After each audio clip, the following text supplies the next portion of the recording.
না থেকে আপনারা দেশের সাথে আপনারা 18 কোটি মানুষের সাথে আপনারা চিন্তা করতে পারেন 92 লক্ষ শিক্ষিত বেকার বাংলাদেশ, শিক্ষিত বেকার অর্থাৎ যারা এমএ পাস করেছে, ডিগ্রি পাস করেছে, ইন্টারমিডিয়েট পাস করেছে। আপনি কানাডায় আজকে যে আপনার সেখানে যে এত বড় কলোনি হলো, এই টাকাগুলো কার? আপনার সেই দিন আমাদের সম্মানিত বর্তমান অর্থ উপদেষ্টা, ওনার সাথে আমার 3 বার বৈঠক হয়েছে। উনি বলতেছে যে কি যে এইরকম কেমনে হয়, এতগুলো টাকা আজকে শুধুমাত্র একজন প্রধানমন্ত্রী 268 বিলিয়ন ডলার শেখ হাসিনা এবং শেখ রেহানা এই দেশ থেকে সম্পূর্ণরূপে পাচার করে দিয়েছে। এরপরে স্বর্ণ, ওনারা 2000 আজকে 24 সাল চলে গেল, এর আগে 2022 সালে ওরা দুবাইতে টেন্ডারের মধ্যে স্বর্ণ কিনেছে ব্যাংকের জন্য। আপনারা এই স্বর্ণগুলো কোথায় আপনারা কি জিজ্ঞাসা করবেন না? আওয়ামী লীগের লোকেরা কেমনে কথা বলে, তারা তো লজ্জা লাগে না? এতগুলো টাকা চুরি করার পর আবার বলে যে আমরা এই দেশে আসবো। সোজা কথা না, আসার কোনো সম্ভাবনা নাই।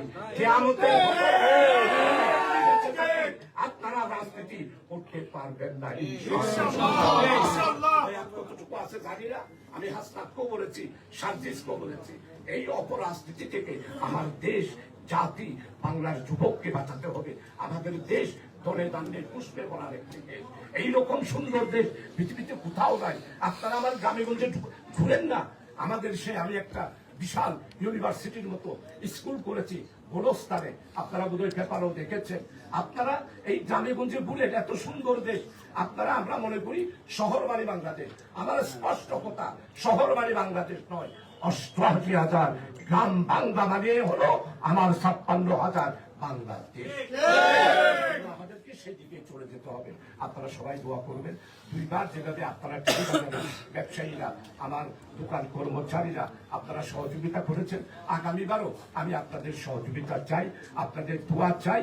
আপনারা রাজনীতির উঠে উঠে আমি দেশ এবং জাতিকে যেভাবে খেদমত করেছি অতীতে, কেউ বক্তৃতা কতটা দিছে এখনো পার্লামেন্ট মেম্বাররা বলতে পারে নাই। 2 বারের এমপি বলেন, 1 বারের এমপি বলেন, আপনারা এত পয়সা পান কোথায়? উত্তরা থেকে মিলে বাড়ি করেন, বদরাটে কিভাবে বাড়ি করেন, এত বড় বড় বাড়ি কেমনে করেন আপনারা? আমাদের সম্মানিত জনাব মরহুম আমাদের প্রিয় নেতা জনাব রুমান ভাই, উনি তো কই চট্টগ্রাম শহরে কোথাও জায়গা নেয় নাই, উনি তো কই কোথাও বাড়ি করে নাই। এইভাবে আরো যারা আছে এইভাবে আছে। আপনারা এত টাকা পেলেন কোথায়? আমি আপনাদের ক্ষেত্রে আলোচ করবো, আপনারা এই হিসাবগুলো বুঝে নেবেন। যুবকেরা জেগে উঠবেন, যুবকেরা জিজ্ঞাসা করবেন, কেউ আসলে ভাই আপনি যে আসলেন আওয়ামী লীগের বিরুদ্ধে 18 বছরে একটা বক্তৃতা আমাকে একটু দেখান তো, একটা মিছিল আমাকে দেখান তো।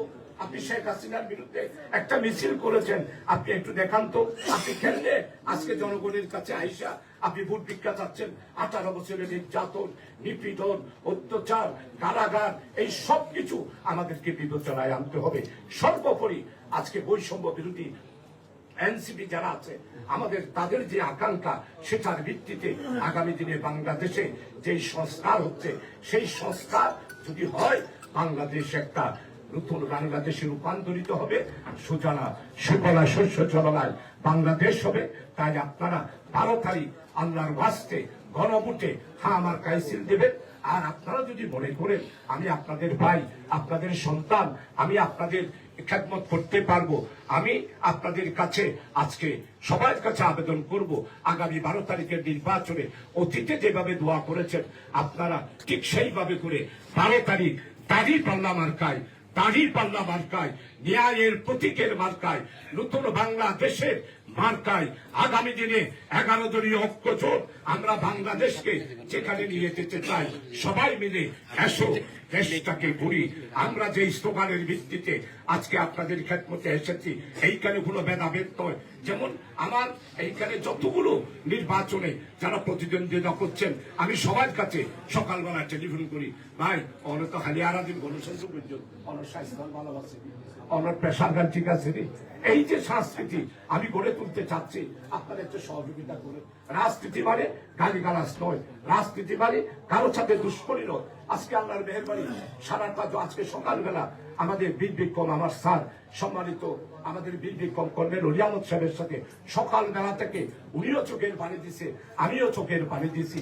এই যে রাজনীতির একটা ধারা আমরা সৃষ্টি করতে চাচ্ছি, আপনারা সবাই মিলে আসুন 12 তারিখ বাংলাকে গঠন করার জন্য, বাংলার মানুষকে গঠন করার জন্য, আধিপত্যবাদীদের চক্রান্ত থেকে বাংলাদেশকে বাঁচানোর জন্য তারই পাল্লা মার্কায় আপনাদের এলাকার ছেলে হিসাবে, সন্তান হিসাবে, বিশেষ করে আমরা চট্টগ্রামের ব্যাপারে আমার যে স্বপ্ন, আমি যেই চিন্তা ডক্টর ইউনূস সাহেবের কাছে দিয়েছি যে স্যার আপনি চট্টগ্রামের সন্তান, আপনি বিশ্ববরেণ্য, আপনি আমাদের চট্টগ্রামকে দেখেন। আজকে চট্টগ্রামকে বাণিজ্যিক রাজধানী করা হয়েছে, অথচ কিছুই নাই। এই জন্য আমার স্বপ্ন চট্টগ্রামকে সেকেন্ড একটি সিঙ্গাপুরে পরিণত করার জন্য আমার যে স্বপ্ন, সেই স্বপ্নের সাথে ডক্টর ইউনূস একমত হয়েছেন। পাওয়ারে না থাকতো নেতা। এই জন্য আগামী দিনে এই চট্টগ্রামকে একটি second Singapore trade international centre, communication of world centre, এই সব কিছুর মাধ্যমে চট্টগ্রামকে আমার মনে হয় 3 বছরের মধ্যে শুধু বন্দরের ইনকাম থেকে শতকরা 1 টাকা যদি ব্যয় করতে পারি, ডক্টর সাদত সাহেবের সাথে মন্নান ভাই জানে, প্রতিদিন আমার যোগাযোগ, ওনার সাথে আমার কথা হয়েছে। আমরা দুইজনে মিলেই চট্টগ্রামকে আমরা সেকেন্ড সিঙ্গাপুর বানাতে চাই, সুন্দর চট্টগ্রাম বানাতে চাই। আমরা পাহাড় ঘেরা, নদী ঘেরা, সমুদ্র ঘেরা এই বাণিজ্যিক কেন্দ্রটাকে আমরা বাংলাদেশে অনন্যতম একটি সিটি বানাতে চাই। এই জন্য আপনারা সবাই আমাকে দাঁড়ি পাল্লা মার্কায় ভোট দিয়ে আপনাদের সেবা করার সুযোগ দেবেন। আর পারলা আমার হসপিটাল নাই, মহিলারা নিজের মনের কথা পুরুষ ডাক্তারদের বলতে পারে না, দুঃখে দুঃখে মরে যায়। এই জন্য আমরা একটা মহিলা হাসপাতালের কথা স্বাস্থ্য উপদেষ্টার কাছে বলেছি। উনি দক্ষিণ চট্টগ্রামে আমাকে একটা নার্স ইনস্টিটিউটের পারমিশন দিয়েছে। ভাইসব আপনারা যারা উপস্থিত হয়েছেন, আমি আগামী দিনে 17টা কাজ করার অঙ্গীকার করেছি। আমার লিফটেজের অপর পৃষ্ঠায় ওই কাজগুলো আছে। আমি ভাইদেরকে বলবো সবাইকে আমার লিফটেজটা দেবেন। ওই 17টা কাজের মাধ্যমে সাতকানিয়া লোহাগাড়াকে আইডাল হাউজিকের একটা নির্বাচনী এলাকা বানাতে চাই। বক্তৃতায় নয়, রাজনীতিতে নয়, বাস্তবে একটি সুন্দর সাতকানিয়া লোহাগাড়া গড়ার 17টা আমি প্রোগ্রাম দিয়েছি। গতকালকে জনগণের সাথে মিশার কারণে আরো 2টা দফা আমি সেখানে অ্যাড করেছি। আমার সাথে হিন্দু নেতৃবৃন্দরা আছেন, আমার সাথে বুদ্ধ নেতৃবৃন্দরা আছেন, আমার ভাই পলাশ আছেন, আমার সুনীলদা আছেন, আমার সমীরন আছেন।